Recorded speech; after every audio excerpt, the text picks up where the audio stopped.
Hey everyone, today I'm sharing an incredibly touching story that will warm your hearts and maybe even bring tears to your eyes. It's about unexpected connections, second chances, and the beautiful moments that change everything. If this story touches you like it touched me, please hit that like button and let me know in the comments what you think. Your engagement means the world to me. Now let's dive into this amazing journey. Victoria Sterling's midnight blue Maserati purred to a stop in the circular driveway of her sprawling Malibu estate, 3 hours earlier than expected from her usual schedule. The June afternoon sun cast long, golden shadows across the perfectly manicured lawns that cost her more each month than most people's salaries, yet she rarely had time to appreciate their beauty. Her board meeting at Sterling Tech had ended unexpectedly early. A rare gift from the corporate gods that she'd learned not to question after 18 years of building her technology empire from nothing. At 38 years old, Victoria commanded a $4 billion company that had revolutionized cloud computing across 3 continents. Her every decision affected the livelihoods of over 15,000 employees worldwide, and her signature on a contract could shift entire market sectors. Yet stepping out of her luxury vehicle, her designer Louboutin heels clicking against the imported Italian marble of her driveway, she felt the familiar weight of profound isolation settling on her shoulders like an expensive coat that never quite fit right, no matter how much it cost. The massive house stood eerily silent before her, its floor-to-ceiling windows reflecting the endless expanse of Pacific Ocean that stretched beyond her property line. She'd bought this place during her marriage to Richard, back when she believed that success meant surrounding yourself with beautiful things and filling them with laughter. Now the beauty remained, but the laughter had packed its bags 2 years ago, along with her ex-husband, leaving behind only the echo of bitter arguments about impossible schedules and divided loyalties. Victoria paused at her front door, fishing through her Hermès handbag for keys while mentally reviewing the afternoon's accomplishments. The Tokyo expansion was moving forward ahead of schedule. The quarterly reports were exceeding projections, and 3 major competitors had approached her about potential acquisitions. By any measurable standard, today had been tremendously successful. So why did she feel so empty? Carlos should be finishing his garden maintenance duties by now, she thought absently, glancing at her diamond-encrusted Rolex. It read 3:47 p.m. Usually she wouldn't return home until after 7. Her 6-year-old son Mason would typically be in his room at this hour, probably absorbed in elaborate Lego constructions or the educational video games she carefully selected to enhance his cognitive development. The house would be quiet, organized, and utterly predictable. Mommy works too much, Mason had observed just last week, his innocent 6-year-old voice carrying a wisdom that cut deeper than any shareholder's harsh criticism or competitor's attack. She'd promised him they'd spend the upcoming Saturday together, just the 2 of them, maybe visit the beach or build something amazing with his collection of building blocks. But then the crisis at their Tokyo office had erupted overnight, and she'd spent Saturday on conference calls instead of building sand castles. Promises had become her way of saying goodbye to her son, she realized, with a pang of guilt. Good intentions paving the road to maternal failure, one missed opportunity at a time. The key turned smoothly in the lock, and Victoria stepped into the marble foyer that could have belonged in a luxury hotel rather than a family home. But something was different today. Strange sounds were drifting from the direction of the backyard, not the usual mechanical hum of automatic sprinkler systems or the distant drone of leaf blowers, but something far more unusual and infinitely more precious. Laughter, real, genuine, uninhibited laughter mixed with voices she recognized. Her son's high, clear giggles, interwoven with the deeper, warmer tones of Carlos Rivera's accent. Curiosity overrode her usual routine of immediately diving into emails and returning calls. Victoria slipped off her heels, leaving them beside the door, and patted silently across the hardwood floors in her stocking feet. Through the kitchen's elegant French doors, she could see her expansive backyard, the same space where she'd hosted charity galas and business dinners, where perfectly dressed adults made polite conversation while servers offered champagne and hors d'oeuvres. What she discovered when she reached those doors stopped her completely cold. One manicured hand pressed against the cool glass, her breath catching in her throat as if she'd witnessed a miracle. Mason was running through cascading arcs of water, his carefully pressed school uniform completely soaked, his arms stretched wide like an airplane banking through clouds. But this wasn't the automated irrigation system she'd had installed at considerable expense. Carlos Rivera stood in the center of it all, holding the garden hose like a conductor's baton, creating magnificent rainbow arcs that caught the afternoon sunlight and transformed her backyard into something magical. Her son was laughing with pure, uninhibited joy in a way Victoria couldn't remember hearing in months, maybe even years. "Higher, Carlos. Make it go higher," Mason shouted, his voice carrying the kind of unfiltered happiness that made Victoria's chest ache with longing. When had she last heard that sound? When had she last been the cause of it? Carlos, still wearing his work clothes but equally drenched from their impromptu water adventure, adjusted the spray nozzle with theatrical flair that would have impressed any Broadway performer. His stocky frame moved with surprising grace as he orchestrated their aquatic symphony. "You want higher, Captain Mason? How about this?" The water shot skyward in a perfect arc, and Mason raced beneath it, shrieking with delight that echoed off the surrounding hills. Victoria found herself pressing closer to the glass, her breath fogging the surface as she watched this scene unfold.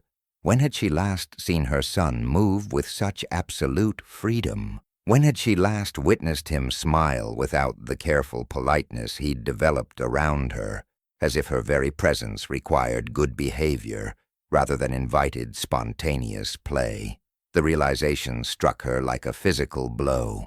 Somewhere along the way, she'd become a stranger to her own child's joy. "Now you chase me," Mason called out with the commanding authority only 6-year-olds possessed, and Carlos immediately obliged, abandoning his position as watermaster to become a playmate.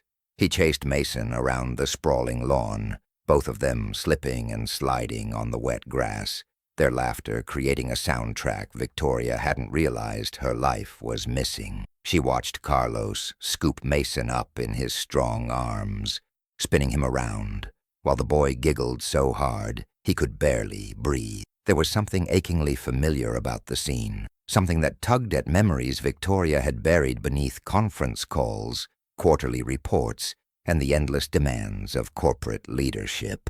She remembered spinning like that once, remembered the dizzy joy of abandoning all control and trusting someone else to keep you safe. The 32-year-old man had worked for her family for exactly 8 months now, maintaining her grounds with quiet efficiency and an attention to detail that impressed even her perfectionist standards. Victoria realized she knew virtually nothing about him beyond his impeccable references and his habit of leaving small improvements around the property. Freshly planted seasonal flowers by the main entrance, perfectly trimmed hedges that somehow made the entire house feel more welcoming. Repairs completed before she even noticed they were needed. "You're gonna make me dizzy," Mason protested through his uncontrollable laughter, but his tone suggested he hoped Carlos would ignore the complaint entirely. "That's exactly the point, little man," Carlos replied, his gentle accent adding warmth to words that sounded like a philosophy of life. "My Isabella used to say exactly the same thing when I'd spin her around in our backyard." Victoria noticed the brief shadow that crossed Carlos's weathered face at the mention of someone named Isabella. In 8 months of employment, he'd never mentioned family members, never taken personal phone calls during work hours, never shared details about his life beyond these grounds. She'd assumed he was simply maintaining professional boundaries, but now she wondered what stories lay hidden behind his patient manner with her son. Mason had stopped running now, looking up at Carlos with the laser-focused intensity that only children could muster when they sensed something important was being shared. His wet hair was plastered to his head, his school clothes completely ruined, but his attention was completely absorbed by this moment. "Is Isabella your little girl?" Mason asked, with the fearless directness of childhood, unaware that some questions carry more weight than others. Carlos's hands stilled on the garden hose, water dripping from the nozzle onto the saturated ground. For a long moment that seemed to stretch across the afternoon, Victoria thought he wouldn't answer. The silence held something heavy and sacred. "She was," Carlos said quietly, his voice carrying a weight that made Victoria's heart constrict with unexpected empathy. "She was just about your age when she and her mama went to be with God. She loved playing in the water just like you do, buddy." His words were carefully chosen, gentle enough for a 6-year-old to understand, while carrying the full impact of a loss Victoria couldn't begin to imagine. The past tense hung in the humid air like morning mist over the ocean. Victoria found herself leaning closer to the glass, something deep in her chest responding to the raw pain she could hear beneath his carefully controlled words. She'd thought her own challenges were overwhelming. The pressure of running a global corporation, the guilt of missing too many moments with Mason, the loneliness of carrying so much responsibility. But this man had faced something infinitely worse, and still found ways to bring joy to other people's children. "Where are they now?" Mason asked, with the innocent directness that made conversations with 6-year-olds either delightful or devastating, depending on the circumstances. He had no filter, no understanding that some questions touched tender places that never fully healed. Carlos knelt down slowly, bringing himself to Mason's eye level with the patience of someone who understood that important conversations required equality of height. His large, work-roughened hands came to rest gently on Mason's small shoulders, steadying them both for this moment of truth-telling. "They're in heaven with the angels," Carlos explained with the kind of gentle honesty that respected Mason's intelligence while protecting his innocence. "They're watching us play right now, and I promise you they're both smiling because they can see how happy we are together. Isabella always said that the best way to honor people we love is to keep finding reasons to laugh." Mason considered this explanation with the profound seriousness that children brought to life's bigger questions. His young mind was clearly processing concepts that many adults struggled to accept. The idea that love could transcend physical presence, that loss could coexist with joy, that playing could be a form of remembrance. Then, with the characteristic logic that made 6-year-olds natural philosophers, Mason announced, "Well, I'm here now, so you can play with me instead. Isabella probably wants you to be happy, right?" Victoria felt her throat constrict with emotion so powerful it threatened to bring tears. Her son, who'd been so quiet and withdrawn since the divorce, was offering comfort to a grown man with the pure generosity of an unbroken heart. When had Mason developed such emotional wisdom? When had she stopped noticing the depth of compassion behind his young eyes? He was teaching both adults something about resilience and the healing power of human connection. Carlos's smile transformed his entire face, erasing years of grief and revealing the warmth that had drawn Victoria to hire him in the first place. "I'd like that very much, buddy. You know what? I think Isabella would really like you. She always said the best friends are the ones who know how to share adventure." "But first," Mason declared with theatrical authority that would have been impressive in a courtroom, "we need to get you properly soaked. You're still way too dry for someone who's supposed to be having fun." He grabbed the garden hose with both hands, struggling slightly with its weight and the pressure of the water flowing through it. Carlos immediately moved to help him, positioning his hands over Mason's smaller ones to help guide the stream of water. Like this, see? You control the direction, and I'll help you manage the pressure. Teamwork makes everything more fun. Together they sent a perfect arc of water sailing across the garden, soaking the flower beds and creating temporary rivers in the perfectly maintained lawn. Victoria watched her son's face light up with the satisfaction of mastery, of learning something new from someone who had infinite patience to teach him. "Look what we did," Mason shouted with pride. "We're like a team. The best team," Carlos agreed, and Victoria could hear genuine affection in his voice. This wasn't just polite interaction between employee and employer's child.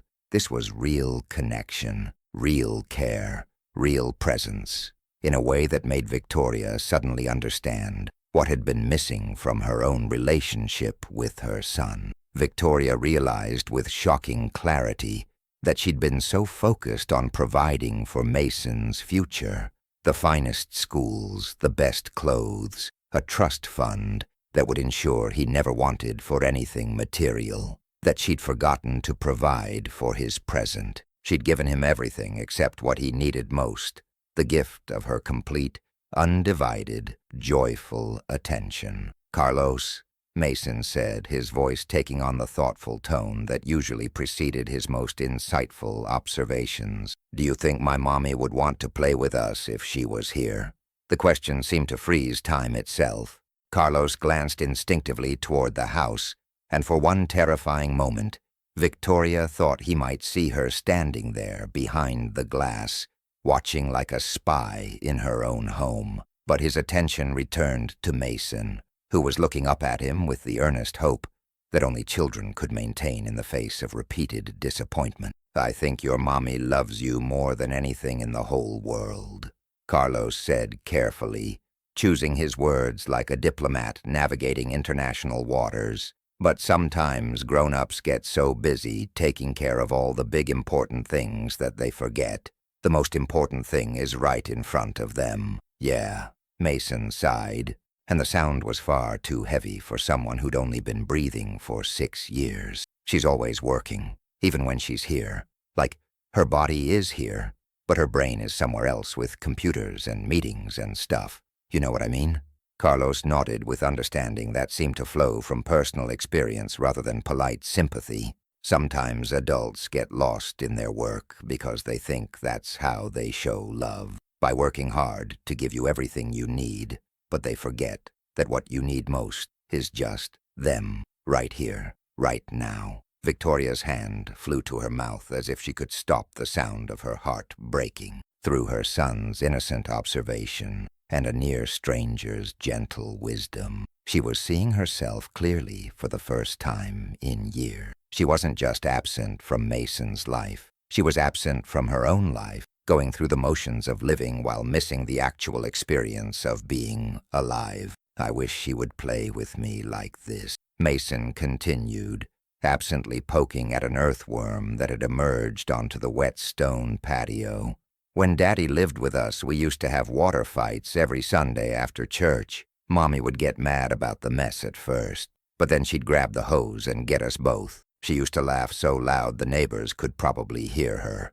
His voice carried the weight of nostalgia that seemed impossible in someone so young. "She doesn't laugh like that anymore?" Carlos asked gently, settling cross-legged on the wet grass, as if he had all the time in the world for this conversation. "Not really. When Daddy comes to pick me up on Wednesdays and weekends, they talk all serious and quiet, like they're planning something sad. And when it's just me and Mommy, she tries really hard to make me happy, but it feels like work for her, like she's checking it off a list or something." Mason's insight was devastatingly accurate. The truth was that both Victoria and her ex-husband, Richard, had been performing parenthood since their divorce, each trying to prove they were the better parent instead of simply being present with their child. They'd turned Mason into the center of a competition instead of the recipient of unconditional love. Every interaction had become strategic, measured, designed to demonstrate their parental superiority rather than simply enjoy their time together. Carlos was quiet for a long moment, clearly considering his words carefully. Then he said, "Want to know a secret that Isabella taught me, Mason?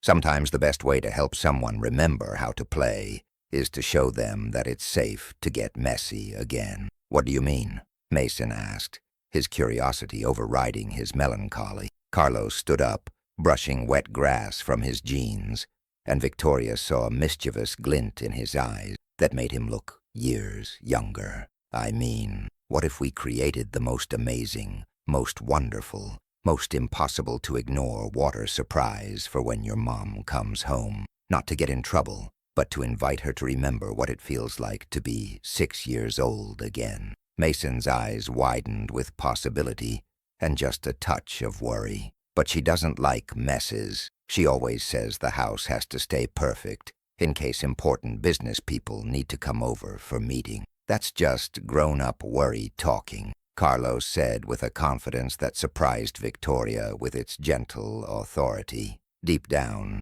I bet your mom still remembers what it feels like to run through sprinklers and not care about anything except the feeling of cool water on a hot day. We just need to create a situation where it's impossible for her to remember anything else." Victoria felt tears threatening for the first time in months. Not tears of frustration or exhaustion, but tears of recognition. This man, this near stranger, who maintained her property, understood something about her that she'd completely forgotten about herself. Mason jumped to his feet with renewed energy that made the afternoon seem brighter. "Okay, but what kind of surprise?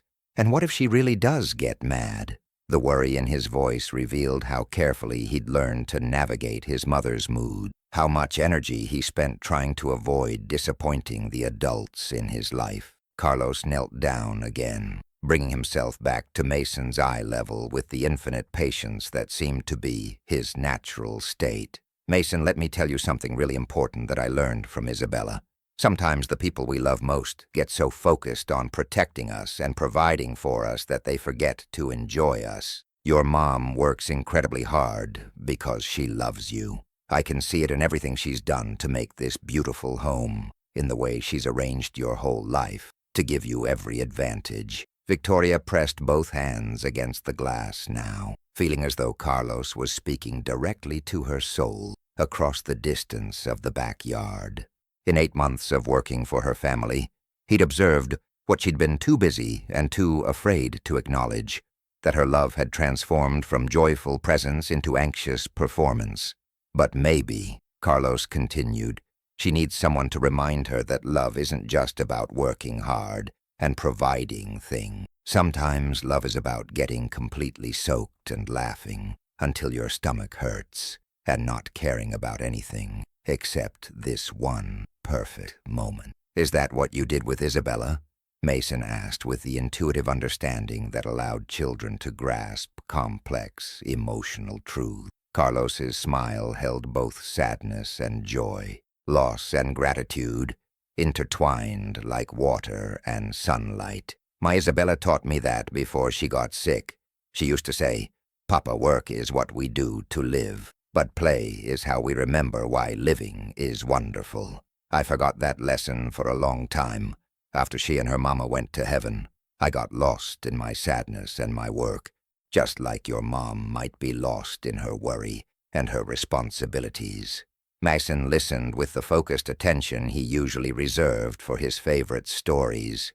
"Is that why you play with me now? Because Isabella would want you to remember. I play with you, buddy, because it reminds me how to be happy again. And I have a feeling your mom needs that same reminder. She just needs someone to show her it's safe to let go of control for a little while." Carlos stood up and surveyed their water-soaked surroundings with the satisfaction of an artist appreciating his work. "Come on," he said, offering Mason his hand. "Let's build something absolutely amazing." For the next 25 minutes, Victoria watched in fascination as Carlos and her son transformed her pristine driveway into what could only be described as a suburban water park designed by creative geniuses. Carlos repositioned 3 different sprinkler heads to create overlapping arcs of water that formed a tunnel across the main walkway from the garage to the front door. Mason contributed by strategically arranging colorful pool noodles as guides and barriers, creating a path that anyone walking through would have to follow. They tested their creation multiple times, running through the spray tunnel together, adjusting angles and pressure to achieve maximum coverage and maximum fun. Carlos taught Mason how to time the different spray patterns so they could run through without getting completely drenched, then immediately showed him how to run through to get as wet as possible. Both approaches sent them into fits of laughter. Victoria realized she should probably intervene before they flooded her driveway or damaged the landscaping, but she found herself completely unable to break this spell. When had she last felt this kind of anticipation? When had she last looked forward to being surprised rather than dreading the disruption of her carefully planned schedule? "Now what do we do?"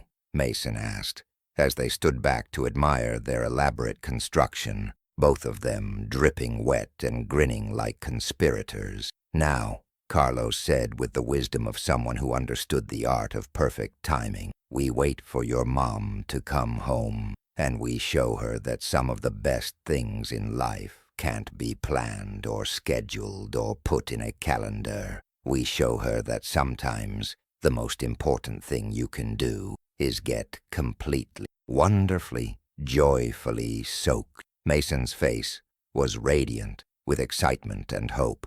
"You really think she'll want to play with us?" "I think," Carlos said, adjusting one final sprinkler head to perfect the water arc, "your mom is about to remember something beautiful about herself that she's been missing." The front door's electronic chime suddenly echoed across the afternoon air. The sophisticated motion sensor system Victoria had installed for security purposes. She'd been so completely absorbed in watching Carlos and Mason that she hadn't considered her position behind the French doors would trigger the very technology designed to alert her household of arrivals and departures. "She's home."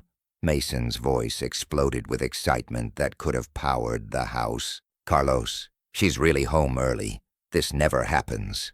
Remember what we talked about, buddy," Carlos replied, with the calm assurance of someone who'd made peace with uncertainty.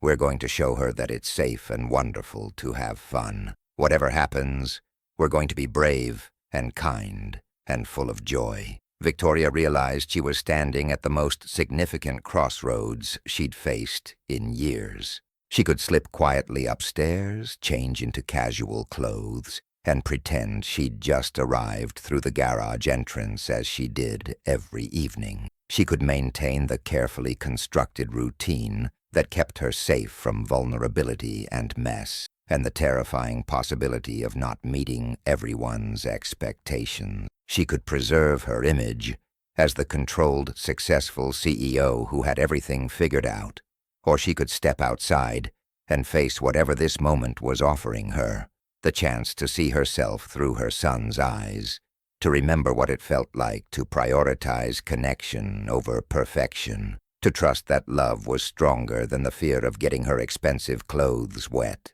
Through the glass, she watched Carlos kneel beside Mason one final time, his weathered hands gentle on her son's shoulders. "Whatever happens, Mason, you were brave enough to try something new. You were brave enough to invite your mom to play. That matters more than anything else." "What if she says no?" Mason asked, voicing the fear that Victoria realized they both shared. Not just Mason's fear of rejection, but her own fear of disappointing him again. "Then we'll respect her answer and clean up our mess," Carlos said with dignity that impressed Victoria profoundly. "But what if she says yes? What if she surprises herself and discovers that getting soaked is exactly what her heart has been needing?" Mason was practically vibrating with nervous excitement, bouncing on his toes as he stared at the front door. "I can hear her heels clicking on the floor. She's coming to the door." Victoria took the deepest breath she'd drawn in months, feeling as though she was about to step off a cliff into completely unknown territory. Her practical mind catalogued all the reasons to avoid this situation. Her Chanel suit cost more than many people's monthly salaries. She had important calls to return. The neighbors might see her acting undignified. Her carefully maintained professional image could be compromised. But her heart that had been buried under years of responsibility and fear, whispered something entirely different.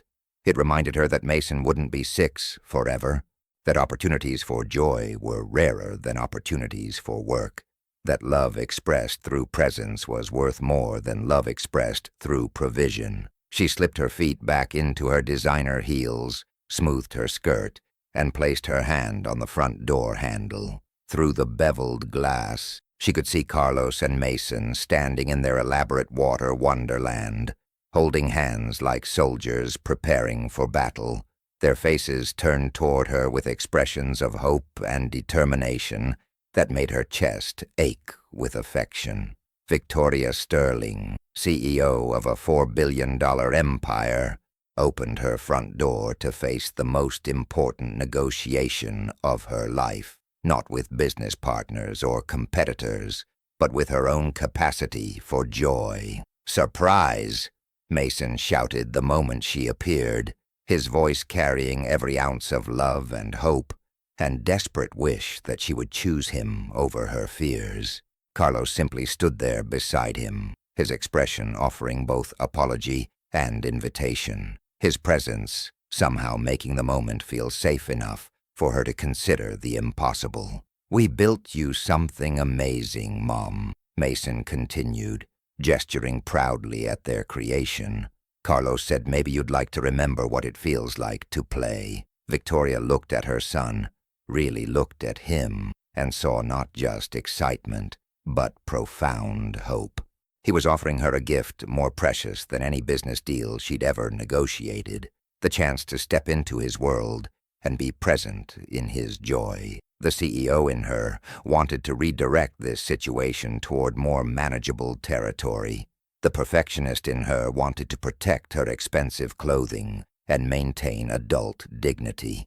But the mother in her, the woman who'd been hiding behind corporate armor for too long, wanted something else entirely. The heart behind the fortune. Final chapters. Victoria stood frozen in her doorway for what felt like an eternity, but was probably only seconds, her mind racing through 1,000 calculations while her heart pounded against her ribs like a caged bird desperate for freedom. The afternoon sun caught the spray from Carlos and Mason's elaborate water creation, throwing tiny rainbows across her marble steps, nature's own celebration of their audacious invitation. "Mom?"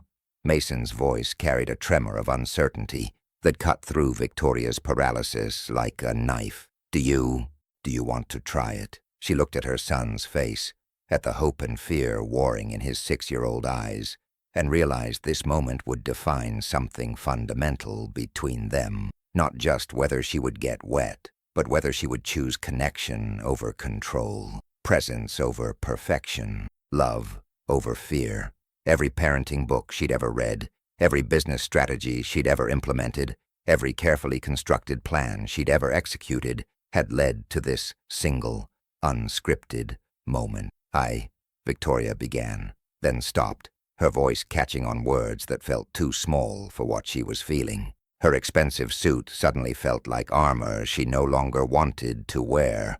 Her perfectly styled hair seemed absurdly important compared to the light in her son's eyes. Her reputation, her image, her carefully maintained persona, all of it felt like smoke compared to the solid reality of Mason's outstretched hand. Carlos stepped forward slightly, his weathered face kind but not pushing. "Mrs. Sterling, there's no pressure. We can clean this up if you'd prefer, but if you're willing." He gestured toward their creation with the pride of an artist unveiling a masterpiece. "Your son designed most of this himself." He wanted to build something that would make you smile. The revelation that this had been Mason's idea, not just Carlos's, sent a shock of emotion through Victoria's chest. Her child, her serious, careful, often quiet child, had masterminded this elaborate surprise because he wanted to see her smile. When had she last smiled genuinely in his presence? When had she last been the source of joy in his life, rather than obligation? "You did all this for me?" she asked Mason, her voice softer than it had been in months. Mason nodded, eagerly, bouncing on his toes. "Carlos helped, but it was my idea. I remembered how you used to laugh when we had water fights with Daddy. I thought maybe if we made something really cool, you might want to laugh like that again." Victoria felt something crack open in her chest, not breaking but opening, like a seed that had been waiting years for the right conditions to finally grow. She thought of all the times she'd chosen email over eye contact, conference calls over conversation, productivity over play. She thought of Mason growing up with memories of a mother who was physically present but emotionally absent, always reaching for her phone instead of his hand. "Okay," she heard herself say, and the word seemed to surprise her as much as it delighted Mason. "But I have no idea how this works." Mason's shriek of joy could have been heard 3 houses away. "Really? Really, really?" He began jumping up and down, splashing in the puddles they'd created, his happiness so pure and infectious that Victoria found herself smiling despite her terror. "Really, really?" she confirmed, and kicked off her Louboutin heels right there on the marble steps. The cool stone felt wonderful against her feet, grounding her in this moment of decision. "But someone's going to have to show me what to do. It's been a very long time since I played in sprinklers." Carlos grinned, his whole face transforming with warmth and approval. "Mason, why don't you show your mom how the tunnel works? You're the expert here." Mason grabbed Victoria's hand with both of his small ones, his fingers cool and wet against her palm. "Okay, so first you have to take off your jacket because it's probably really expensive and you don't want it to get ruined. Then you have to decide if you want to run through fast and get a little wet, or slow and get really wet." Victoria looked down at her Chanel blazer, mentally calculating its cost against the value of this moment. It wasn't even close. She shrugged out of the jacket and handed it to Carlos, who hung it carefully over the porch railing as if it were made of spun gold. "Fast or slow?" Mason asked, with the seriousness of a general planning military strategy. Victoria surprised herself by laughing. Actually laughing. "If we're doing this, we might as well do it right. Slow and really wet." Mason's face lit up like Christmas morning as he began explaining the intricate strategy he and Carlos had developed. "Okay, so you have to start at that flower pot over there, then walk straight toward the front door, but not too fast, because the water needs time to get you really good." Carlos set up the sprinklers so they spray in a pattern. First the one on the left hits you, then the middle one, then the right one, and if you time it perfectly, you get hit by all 3 at once, right in the middle. Victoria nodded solemnly, as if receiving instructions for a crucial board presentation. "Got it. Left, middle, right, then all 3. What about hand positioning? Any specific technique I should know about?" "Moms, you're being silly." Mason giggled, but his eyes shone with delight at her unexpected playfulness. "There's no technique for getting wet. You just walk through and let it happen." "Let it happen?" Victoria repeated, and realized how foreign those words felt in her mouth. When was the last time she'd let anything just happen without trying to control, manage, or optimize it? When had she last surrendered control instead of seizing it? Carlos moved to his position by the sprinkler controls, giving her an encouraging nod. "Whenever you're ready, Mrs. Sterling, Mason and I will be your cheering section." Victoria walked to the designated starting position by the large terracotta planter, her stockings already picking up moisture from the wet stone. The late afternoon sun felt warm on her face, and for the first time in months, maybe years, she wasn't thinking about quarterly reports or market projections or the 17 emails waiting in her inbox. She was thinking only about the water ahead of her and the joy on her son's face. "Ready?"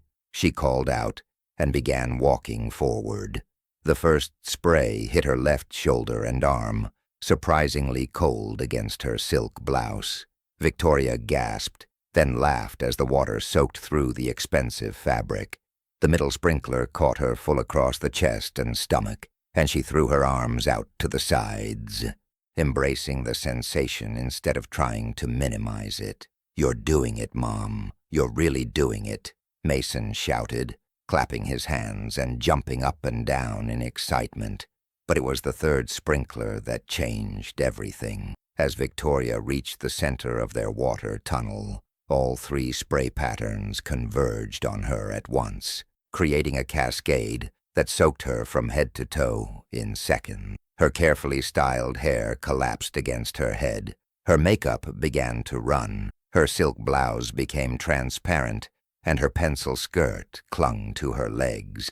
And she threw back her head and laughed, really laughed, for the first time since her divorce. The sound seemed to surprise everyone, including herself. It wasn't the polite laughter she used in business meetings or the careful chuckle she offered at charity events. This was the deep, belly-shaking laughter of someone who had just rediscovered joy, who had just remembered what it felt like to be fully, completely, wonderfully alive in a single moment. "Again," she shouted, pushing her wet hair back from her face. "Can we do it again?" Mason screamed with delight, and Carlos activated the sprinklers for another round. This time, Victoria ran through the tunnel instead of walking, her arms stretched wide, spinning and dancing through the water like a child half her age. She emerged on the other side, completely drenched and breathless, her professional exterior completely washed away to reveal the woman underneath. "Mom, you look so happy," Mason observed with the profound insight that children possessed when they witnessed their parents being authentic. Victoria knelt down in front of him, not caring that her ruined skirt was touching the wet ground. "I feel happy, baby. I feel really, really happy." She pulled him into a hug, both of them soaking wet and laughing, and for the first time in 2 years, the embrace felt natural and unguarded. "Can we do this every day?" Mason asked hopefully.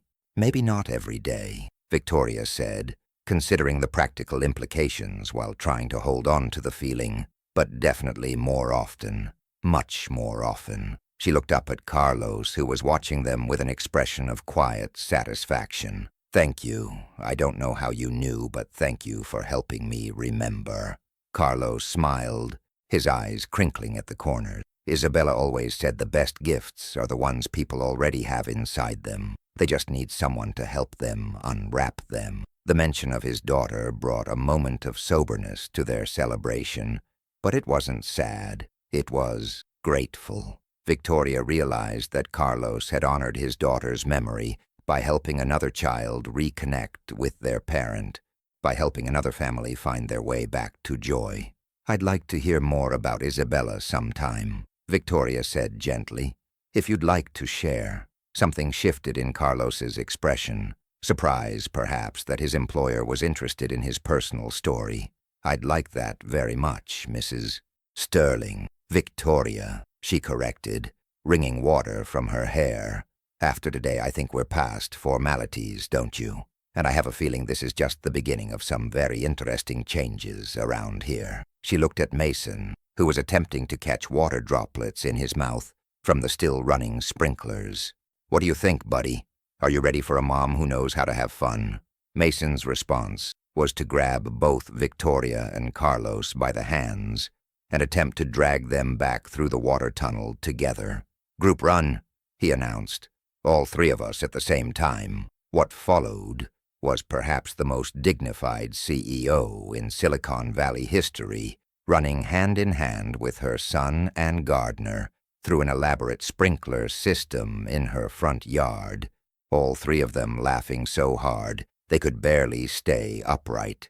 Neighbors walking their dogs paused to stare, some smiling at the unexpected scene, others clearly puzzled by the sight of Victoria Sterling, known throughout Malibu for her pristine appearance and serious demeanor, dancing through water like a teenager. Victoria didn't care. For the first time in years, she genuinely didn't care what anyone thought of her, except the two people whose hands she was holding. They finally collapsed on the wet grass, all three breathing hard and grinning at the sky. Mason immediately curled up against Victoria's side, his small body warm and trusting in a way that made her throat tight with emotion. "This is the best day ever," he announced, with the finality of someone making a historical record. "I want to remember this forever and ever." "Me too, baby," Victoria whispered, kissing the top of his wet head. "Me too." Carlos sat up, checking his watch with a slight frown. "I should probably start cleaning up this mess before it gets too late. Don't want the neighbors thinking we've turned the Sterling estate into a water park." "Leave it," Victoria said firmly. "We'll clean it up together later. Right now, I want to hear about Isabella. I want to know about the little girl who taught you such important lessons about play and joy and living in the moment." Carlos looked surprised, then touched. "Are you sure? It's not exactly a happy story, though it has its beautiful moments." Victoria settled more comfortably on the grass, Mason's weight solid and reassuring against her side. "I'm sure. I've been so focused on running from sadness that I forgot sadness and joy often go hand in hand. Maybe it's time I learned how to hold both." Carlos was quiet for a long moment, his eyes focused on the water still arcing from the sprinklers. Then he began to speak, his voice soft but steady. "Isabella was born when I was 29. Her mama, Carmen, was the most beautiful woman in our neighborhood in East LA. Not just because of how she looked, but because of how she made everyone around her feel special and loved." His accent became more pronounced as he spoke of them, as if the emotions brought him closer to his roots. Isabella was exactly like her mama in that way. From the time she could walk, she was bringing home stray cats and making friends with kids that other children avoided. She had this way of seeing the good in everyone and everything. Carlos smiled at the memory, his weathered hands moving as if he were painting pictures in the air. When Isabella was 4, Carmen was diagnosed with lupus. It progressed quickly, much faster than anyone expected, but Carmen was determined that Isabella's childhood would be filled with as much joy as possible, for however long they had together. Mason had grown very still, listening with the intensity children brought to important stories. Victoria found herself holding her breath, understanding that Carlos was sharing something precious and painful. That's when Carmen started what she called memory-making. Every single day, no matter how tired she was, she would make sure Isabella had at least one moment of pure happiness. Water fights in the backyard, dance parties in the living room, building blanket forts that took over our entire apartment. She said happiness wasn't something that happened to you. It was something you created, especially when life got hard. Carlos paused, wiping his eyes with the back of his hand. Isabella learned that lesson well. Even when her mama got really sick, Isabella would find ways to make her laugh. She'd put on little shows, tell jokes she made up, sing songs at the top of her lungs. That little girl kept all of us going with her determination to find joy, even in the middle of sadness. "What happened to them?" Mason asked gently, though Victoria suspected he already understood. "Carmen died when Isabella was 5. Carlos continued, his voice steady but thick with emotion. "I thought the world had ended. I didn't know how to be a single father, how to explain to a 5-year-old why her mama wasn't coming home, how to keep going when everything felt impossible." He looked at Victoria with understanding that transcended their different circumstances. "You know what it's like to feel responsible for someone else's happiness when your own world has fallen apart." Victoria nodded, thinking of those first months after her divorce, when she'd tried to maintain normalcy for Mason, while feeling like she was drowning in guilt and loneliness and the overwhelming pressure of single parenthood. But Isabella, Carlos smiled through his tears. "She saved me." She would wake up every morning and ask me what our adventure would be that day. She refused to let me disappear into grief. She'd drag me outside to chase butterflies, or insist we have tea parties, or demand that I teach her to use the garden hose to water all the plants in our tiny yard. She sounds wonderful, Victoria said softly. She was. For 18 months after Carmen died, Isabella and I were a team. We figured out how to make breakfast together, how to braid her hair for school, how to have tickle fights that made us both forget our sadness for a while. She taught me that love doesn't end when someone dies. It just changes form. It becomes the love you give to the people who are still here. Carlos paused, gathering strength for what Victoria sensed was the hardest part of his story. Then, 2 weeks before Isabella turned 7, she started getting sick. Terrible headaches, losing her balance, forgetting words she'd known her whole life. His voice broke slightly. Brain tumor, aggressive, inoperable. The doctors gave her 6 months, but Isabella only gave us 3. Mason made a small sound of distress and pressed closer to Victoria, who instinctively tightened her arms around him. She couldn't imagine the pain Carlos had endured, losing both his wife and daughter within 3 years. Those last 3 months, Carlos continued, Isabella made me promise her something. She made me swear that after she went to be with her mama, I wouldn't forget how to play. She said that was the most important thing she'd learned, that playing wasn't just for kids. It was for anyone who wanted to remember what it felt like to be alive. Is that why you played with me? Mason asked, his young voice filled with compassion beyond his years. Partly, Carlos admitted, but mostly because you reminded me of her, not in how you look, but in your kindness, your curiosity, your need for someone to really see you and spend time with you.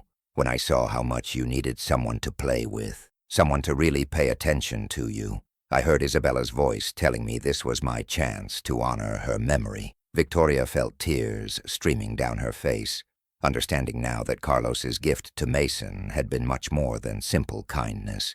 It had been a sacred act of remembrance and love. There's something else, Carlos said, his voice growing stronger. Something I've never told anyone, but I think I need to tell you both. Victoria and Mason waited, sensing this was the moment Carlos had been building toward. The day Isabella died, she was lying in her hospital bed, so weak she could barely whisper. But she made me lean down close so she could tell me one last thing. Carlos's voice was steady now, filled with purpose. She said, Papa, promise me you'll help other families remember how to be happy together. Promise me you'll help other kids get the attention they need. Promise me you'll show other grown-ups that love is more important than work. The words hung in the air like a benediction. Victoria realized that her encounter with Carlos hadn't been coincidence. It had been destiny, guided by the wisdom of a 7-year-old girl who understood something about love that most adults never learned. Isabella sent you to us, Mason said with the absolute certainty that children possessed when they recognized truth. I think maybe she did, buddy, Carlos agreed, his smile now radiant with peace. I think she knew exactly what she was doing. Victoria looked at these 2 males who had changed her life in a single afternoon. One a man carrying profound loss with grace and wisdom, the other her son who had orchestrated their connection because he understood what they all needed. She realized this moment was about much more than getting wet in her front yard. Carlos, she said, her voice firm with decision, I have a proposition for you. I'm listening, Carlos said, though Victoria could see uncertainty in his eyes. She realized he was probably expecting her to discuss his employment, maybe worried that their afternoon of play had crossed professional boundaries in a way that might cost him his job. Mason starts summer break next week, Victoria began, her mind racing as a plan formed, not the careful, strategic planning she usually engaged in, but the kind of inspired thinking that came from the heart rather than the head. Every summer, I hire a nanny to watch him while I work, someone professional and qualified, and completely focused on educational activities and structured learning. Mason's face fell slightly. Victoria could see him preparing for disappointment, expecting her to retreat back into the safety of schedules and hired help and careful distance from the messiness of real connection. This year, Victoria continued, I want to try something different. I want to hire you, not just as grounds maintenance, but as Mason's summer companion, someone who understands that learning happens through play, that attention is more valuable than activities, and that sometimes the most important thing an adult can do is remember how to see the world through a child's eyes. Carlos blinked in surprise. Mrs. Victoria, I'm honored, but I'm not trained in child care. I'm just a gardener who knows how to have water fights. You're not just anything, Victoria said firmly. You're a man who understands what children need most: presence, patience, and someone who sees them as whole people rather than projects to be managed. You've given Mason something in one afternoon that a dozen professional caregivers couldn't provide. In a year, Mason sat up straighter, his eyes moving between the adults with growing excitement. Does this mean Carlos would be here every day, and we could play together while you work? It means, Victoria said, her decision crystallizing with each word, that Carlos would help both of us learn how to balance work and play, responsibility and joy. It means I want to restructure my entire approach to this summer, and maybe to parenting in general. She turned to face Carlos directly. I'll pay you twice what you're making now, plus benefits, plus a bonus for dealing with a workaholic CEO who needs to learn how to take breaks and join in the fun. But the job description would be unlike anything you've ever had. What kind of job description? Carlos asked, his curiosity clearly winning over his caution. Victoria grinned, feeling more excited about a business proposal than she had in years. Chief Happiness Officer for the Sterling household. Your responsibilities would include teaching Mason new ways to play creatively, helping me remember how to laugh, planning regular family water fights, maintaining our gardens while involving us in the actual work, and generally making sure this house feels like a home instead of a showpiece. And, she added, looking at Mason's eager face, helping me figure out how to be the kind of mother Isabella would be proud of, present, playful, and more interested in making memories than maintaining appearances. Mason threw his arms around Victoria's neck with such enthusiasm that he nearly knocked her over. Really? Carlos can stay and play with us all summer, and you'll play too? I'll try my best, Victoria promised, then looked at Carlos. What do you say?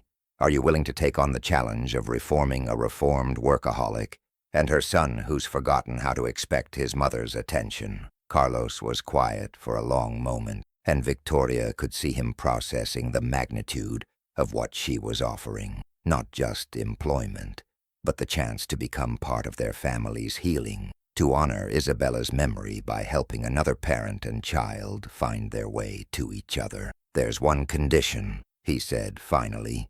Victoria raised an eyebrow. Name it. We do this Isabella's way, which means no structured schedules, no educational objectives, no measuring success by anything other than how much we laugh together. We let happiness happen naturally, and we trust that learning and growth will follow. Deal, Victoria said without hesitation, extending her hand for a shake. Carlos grasped her hand, his calloused palm warm and steady against hers.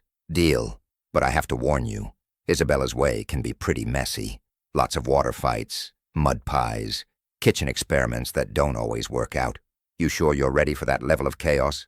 Victoria looked around at her soaked clothes, her ruined hair, the puddles covering her pristine driveway, and felt nothing but joy. Carlos, I think a little chaos is exactly what this family needs. 3 months later, Victoria's executive assistant knocked hesitantly on her office door at exactly 4:30 p.m., a time that would have been unthinkable for interruptions in the old days, but which had become Victoria's sacred boundary since her water fight awakening. Mrs. Sterling, your 5 p.m. conference call with Tokyo has been moved to tomorrow morning. Also, Mason and Carlos are in the lobby, asking if you're ready for Operation Backyard Beach Day. Jennifer's voice carried barely contained amusement at the dramatic changes in her boss's priorities over the summer. Victoria saved her document and shut down her computer without the slightest hesitation, a transformation that still amazed everyone who knew the old Victoria Sterling. "Tell them I'll be right down, and Jennifer, clear my schedule for the rest of the day. The quarterly reports can wait until tomorrow." "Yes, ma'am," Jennifer replied, no longer surprised by such requests. Over the summer, Victoria's entire company had witnessed their CEO's remarkable transformation from someone who worked 16-hour days to someone who protected her family time as fiercely as she once protected board meetings. Victoria grabbed her car keys and practically skipped to the elevator, her heart racing with anticipation for whatever surprise Carlos and Mason had planned. Their summer together had been a revelation, not just for Mason, who had blossomed into a confident, joyful child, but for Victoria herself, who had rediscovered parts of herself she'd thought were lost forever. True to his promise, Carlos had turned their household upside down in the most wonderful ways. Their pristine backyard now featured a permanent obstacle course made from pool noodles and sprinkler equipment. The kitchen regularly looked like a science experiment had exploded, but it also rang with laughter and the sounds of 3 people learning to cook together. Victoria's expensive furniture bore the stains of countless craft projects, movie nights, and impromptu dance parties, and Victoria had never been happier. In the lobby, she found Mason and Carlos wearing matching serious expressions and carrying mysterious supplies in beach bags. Mason was practically vibrating with excitement, while Carlos maintained his characteristic calm that somehow made every adventure feel both thrilling and safe. "Mom," Mason launched himself at her with the enthusiasm that had become their standard greeting. "Are you ready for the best surprise ever? Carlos says it's going to be even better than the water tunnel." "Even better than the water tunnel?" Victoria gasped with theatrical amazement. "That's a pretty high bar. Are you sure you can deliver on such promises?" Carlos grinned, shouldering his beach bag with the confidence of someone who had spent months perfecting the art of family fun. "Mason designed most of this one himself. I just provided technical support and adult supervision." "Very minimal adult supervision," Mason added proudly. "I'm getting really good at the planning part." Victoria's heart swelled with pride at her son's growing confidence and creativity. The shy, withdrawn child from earlier in the year had been replaced by someone who initiated adventures, made elaborate plans, and expected his ideas to be taken seriously by the adults in his life. "Well then, lead the way, adventure planners," Victoria said, taking each of them by the hand as they walked toward her car. "I'm officially off work and completely at your service until further notice." The drive home was filled with Mason's elaborate explanations of their surprise, punctuated by Carlos's gentle redirections whenever the 6-year-old got close to revealing too much. Victoria found herself marveling at how natural this felt, the 3 of them together, planning and laughing and building memories that would last long after summer ended. When they pulled into the driveway, Victoria gasped at what awaited them. Their entire backyard had been transformed into what could only be described as a beach paradise. Carlos and Mason had somehow created sand areas, using play sand in kiddie pool, erected a volleyball net between 2 trees, set up multiple sprinkler stations to simulate ocean waves, and even constructed what appeared to be a tiki bar complete with tropical decoration. When did you? Victoria stammered, looking at the elaborate setup that must have taken hours to arrange. "Carlos came in super early this morning while you were getting ready for work," Mason explained proudly, "and I helped plan everything during our breakfast meeting yesterday while you were on your phone call. We're getting really good at surprise management." Victoria laughed at her son's unconscious adoption of business terminology, but also felt a pang of recognition. Even with all the changes she'd made, Mason was still learning to work around her schedule, rather than being the center of it. She made a mental note to discuss with her team how to create even better boundaries between work and family time. "This is absolutely incredible," she said, meaning every word. "I can't believe you created all this just for me." "Not just for you," Carlos corrected gently. "For us, for our family." The word family hung in the air with significance that went far beyond employment arrangements. Over the summer, Carlos had become much more than Mason's companion or Victoria's employee. He had become the missing piece they hadn't even realized they needed, someone who helped them be better versions of themselves, who remembered to prioritize connection over achievement, who understood that the most important legacy wasn't financial, but emotional. "Family," Victoria repeated, testing how the word felt. "I like the sound of that." Mason whooped with joy and ran toward their backyard beach, calling over his shoulder, "Last one in the water has to make dinner." Victoria and Carlos looked at each other and simultaneously broke into grins before racing after him, both of them splashing into the sprinkler system with the abandon of people who had finally learned that getting soaked was the whole point. As Victoria emerged from their makeshift ocean, laughing and dripping and completely happy, she caught sight of her reflection in the kitchen window. The woman looking back at her bore little resemblance to the controlled, isolated CEO who had walked through her front door 4 months ago. This woman had messy hair and grass stains on her clothes, and joy written across every line of her face.